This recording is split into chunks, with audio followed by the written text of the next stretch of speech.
these entrepreneurs, they need to find out what's really special about their product, service, company, whatever it is, especially when pitching to journalists. We get so many emails every day saying, hey, feature us, but we're all about turning a crappy situation into something positive. $250,000 of credit card I debt. still remember the day when no one turned up. Throw it in the garbage and start from scratch. I could give myself a chance, so I started something. I mean, I think that counts as from poop to gold. Our sponsor for this episode is our 14-day video script challenge. Yes, we are sponsoring our own show. Yes, we are. Welcome back to From Poop to Gold. I'm your co-host, Benton Crane. Today I have with me a very special guest, Natalie Koltun. Welcome to the show. Hey, thank you. Now, by way of introduction, Natalie Koltun is an associate editor at Marketing Dive. She moved east to study journalism, and now she covers all things mobile technology, marketing tech, and advertising. She likes to spend her free time obsessing with cats, and she volunteers at a children's hospital. Sounds about right, yeah. Tell us about those cats. Well, I don't have a cat anymore. I grew up with them and I just enjoy them. Yeah. Got it. My kids got their first kitten about a year ago, and she has since had her own litter of kittens. And so, oh wow, we have a backyard full of kittens now. We're trying to find homes for them. Interesting. I'll talk to my roommate about it. Perfect. So, Natalie, tell us what it means to be an associate editor at Marketing Dive. Yeah. So, Marketing Dive is one publication under the banner company Industry Dive, and we are all business-to-business publications. So we write about business for people who work in that business. And we have, 17 different industries that we cover, hence the name Industry Dive. Marketing is one of them. Aside from Marketing Dive, we have publications like Healthcare Dive, Biopharma, Waste, HR, construction, restaurants. We've really got it all. And what is your particular role there? Yeah, so I write and edit for the Marketing Dive and our publication and our sister pub, Mobile Marketer. So there we are a small team of journalists, and we try to cover the biggest stories about marketing creative and advertising and different strategies and technology in that world of marketing. How do you typically source your stories? Well, I mean, a lot of it is Twitter. Pretty much the whole newsroom is scrolling through Twitter all day just to kind of feel what people are talking about, what our readers are interested in, and just what's happening in the industry. We also try to build some sources at conferences and just, through connections, even if it's through LinkedIn or just cold emails or picking up the phone. And oftentimes we will try to work with these PR people or, different brands and marketers, and they will often give us news ahead of time so we can have time to prepare some stories for the next day once they announce their news. But yeah, a lot of it is just scrolling through Twitter. Just doing the elbow grease type work of just going out and finding it yourself. Right. And sometimes we're lucky enough where it falls in our lap. If somebody reaches out and they're from, some company and they say, hey, I work for this company. We have an announcement. Do you want to, have interviews about it or, learn more about it? And then we'll discuss with them, see if it's something worth pursuing, see if we're curious about learning more about what they have to say. Is there any particular article that you've written that you're extra proud of? So I have a column. It comes out every other Friday. And one was a couple weeks ago. It was about Uber Elevate, which is their, helicopter concept. It's not going to open or launch, I suppose, for about 4 years. And what I thought was really interesting is that they just launched about a month ago this big advertising campaign around it. So I was like, okay, how do you advertise for a product or a service that isn't even going to launch for 4 years? What are the ethics behind that? Because if they're promising some product or service now and it changes in the next 4 years, that advertising isn't honest anymore. Right. If it comes out in 2023, consumers are expecting something that you advertised for, and now it's a totally different product or service. So that story I was really interested in, and I pitched it to my editors, and they loved it. So I pursued that, and I talked to the agency who created it, and the ad is totally computer generated. So that was also something that was interesting to me. It was, but it looked super real. So that was a fun story to report. Awesome. So tell us a little bit about what conclusions you drew around the ethics of that. So after speaking with both Uber and the agency, they said that they worked really hard with the Uber team of engineers to try to make sure everything is as honest as possible as things currently stand. Yep. So in that reporting, we basically just discussed that, okay, things might change, and that's not a bad thing. That's just, okay, this is what we have right now as our plan. Things might change over the next 4 years because the technology becomes better, or who knows what's going to happen. Yep. But as it stands today, that's what their advertising is. That's what the product looks like.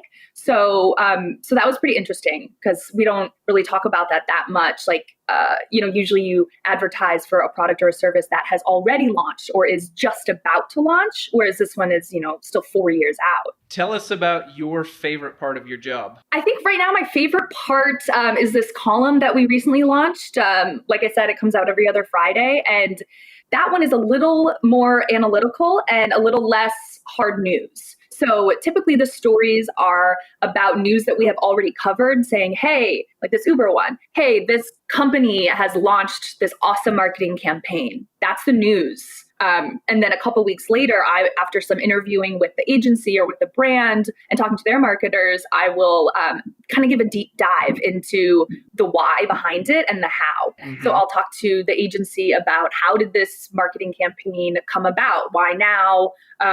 How they made it, from scratch.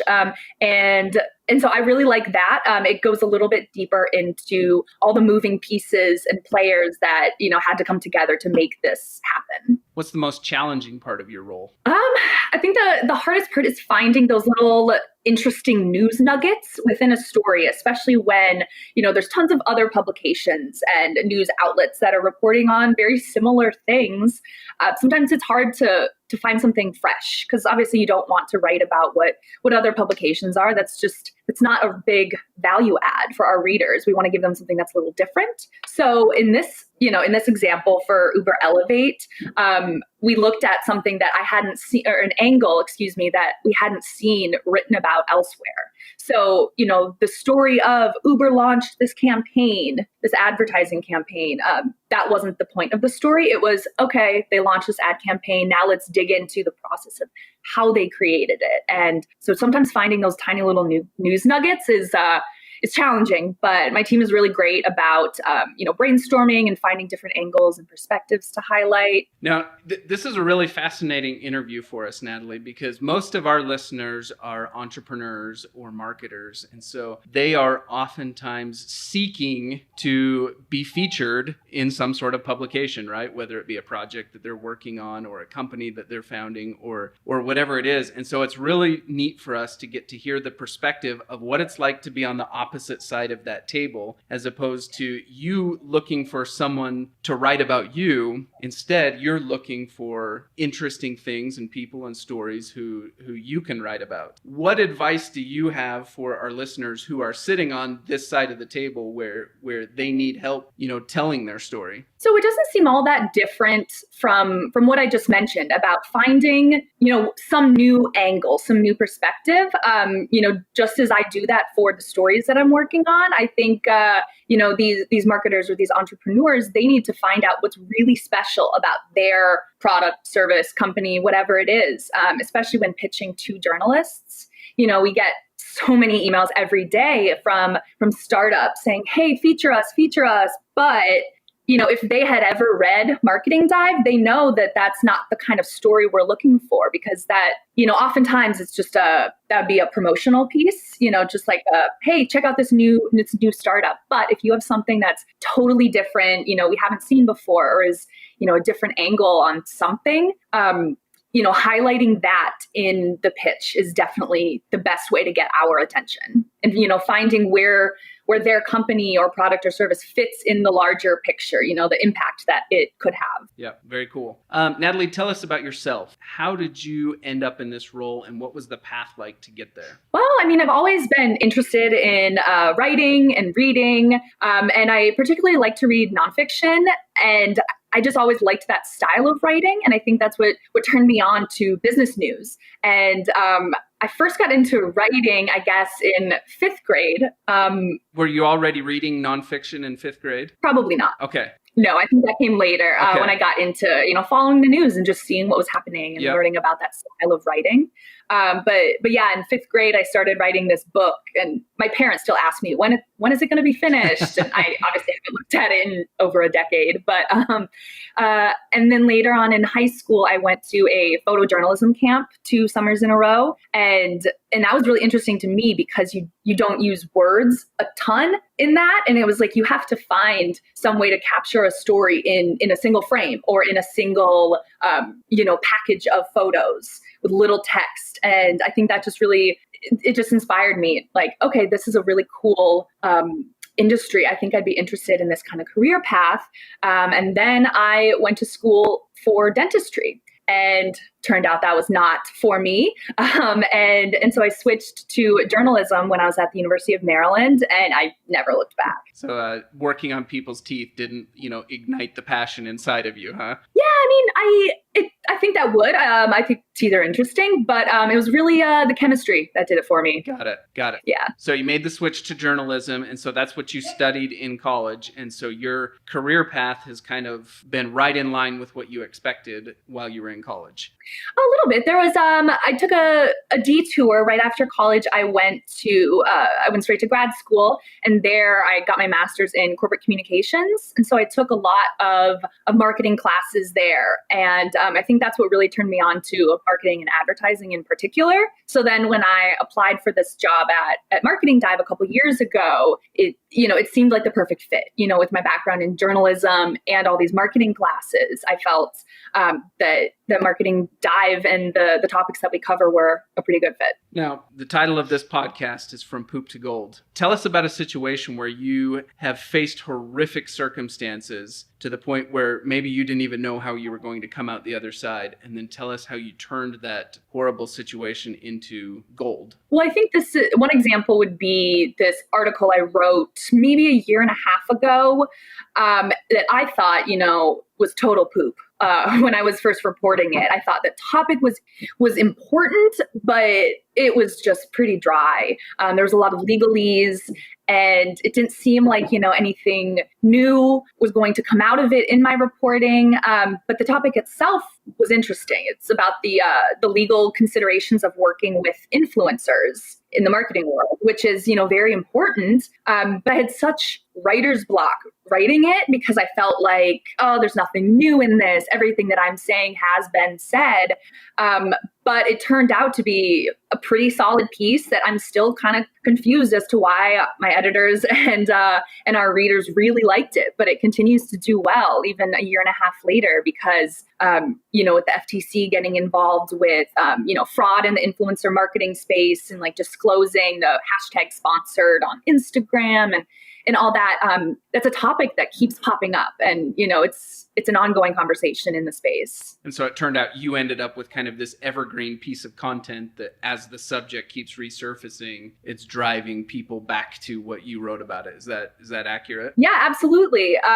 Like I said, it felt like total poop in the writing process, but it turned out into a succinct piece that, is standing the test of time, a year and a half later. Natalie, tell us about your creative process. How do you find inspiration? I mean, like I said, I'm on Twitter sometimes, or a lot actually, just seeing what people are talking about. And once I have an idea for a story, or even just a little snippet of an idea, I'll often talk it out with someone. Oftentimes it's with my editor or with my colleagues. They're really helpful as a sounding board and for helping me brainstorm, okay, you've got kind of an idea, but let's rework it just a little bit. They're super helpful in that. Now, okay, so that's kind of how you find the original source, and then you develop it through talking it through discussing it. What happens when you have kind of this half-baked idea and you're like, oh, I know something's there, but it's not coming out. What is your process for kind of working that through? Well, like I said, talking it out either with my editors, a friend even, sometimes that helps me to just take a step back a little and, get outside of my own head and my own newsroom where they already know a lot of the story, or they already know a lot of the supporting facts around it. So sometimes talking to my roommate or my parents or people who are not really deep in the news world or the marketing world, they help add, some kind of fresh perspective. Find people who are not suffering from the curse of knowledge, so to speak, right? They're outsiders. Yeah, exactly. I love it. How often do you start down a path and get something you get the ball rolling, but then you just realize this is a dead end. This isn't going anywhere. I've got to scrap this. How often does that happen? Not all that often, because the turnaround time for our stories aren't that long to where we have an opportunity to say, oh, this isn't that great. And we have a bunch of steps in place to prevent that. So we don't, waste our time on that when we could be writing about something else that will come to fruition. Before I start writing anything, I'll go over the ideas with my team and just to see if it could potentially have legs. And then if it's a bigger piece, I'll also talk to sources before ever writing. Just totally, off the record. I'm just curious to see, what are their perspectives of this, where they see this topic or this trend going and how it fits into the broader picture. Sometimes just talking it out with the sources are really helpful. How much time do you get on a big piece? What does a big piece look like start to finish versus what does a small piece look like start to finish? I mean, it totally depends. If it's a small piece, it's usually a bit newsier. So an example of that is like, okay, Macy's launched this big ad campaign. Here's what's involved in it. That is usually a quick hit story that we could turn around in as little as an hour. Oftentimes it takes longer than that, especially if we have to hop on multiple phone calls. And then, of course, the fact checking and editing takes a lot of time after something's done before we can publish it. And then for a longer piece, which we call deep dives, that's where we, have at least 3-4 sources. That can take up to, several weeks, depending on the timeliness of it, because in those cases, we are taking a deeper dive, hence the name, into a certain topic or trend that needs a little bit more investigating. Awesome. Natalie, how can our listeners follow you and keep tabs on what you're up to? Twitter is good. I'm Natalie Koltun at Twitter, and LinkedIn. I share a lot of fun marketing related stories there. And of course, subscribe to Marketing Dive. We have a daily newsletter with some quick hits on, the biggest stories in the industry for that day. Anything coming down the pipeline that you'd like to give our listeners a sneak peek? Like I mentioned, I have my biweekly column called Campaign Trail. And so I'm always looking for, interesting perspectives to include in there. And also I'm just about to start working on a bigger piece about influencer marketing, which we mentioned before. And it's been a hot topic for several years now. Everyone knows what it is. And now that it's pretty mainstream, I'm curious if it's, reached a saturation point. So I want to look into how brands can continue telling unique stories when everyone else is doing the same thing. So that will come out sometime in August. Natalie, it's been such a pleasure to have you on the show. It's fun to get to know about your role and about your background as well. Thank you for coming on. Yeah, thanks for having me. We sent Natalie a copy of our book, From Poop to Gold. And for anyone who is interested in knowing more about how we create a creative culture here at Harmon Brothers, the book From Poop to Gold is a great resource. And make sure to like, share, and subscribe. And we'll see you on the next episode. Thank you. As entrepreneurs and small businesses, we all kind of reach that point where we know we've created something awesome and we want to share it with the world, right? Mm-hmm. And it's that very next step that can oftentimes be really intimidating or really scary, or you just don't know where to go next, right?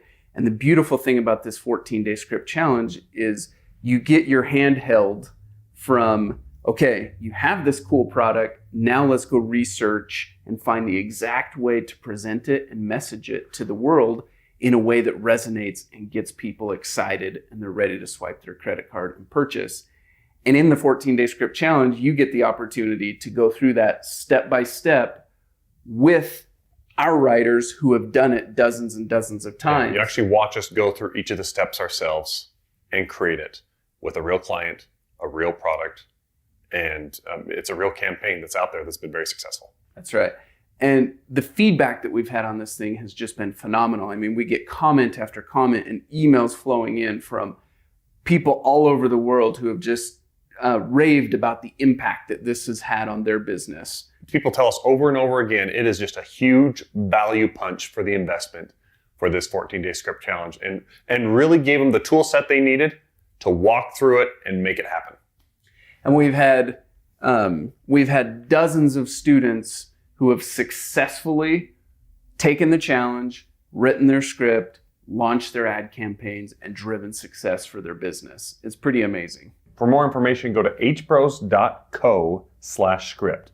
That's hbros.co/script.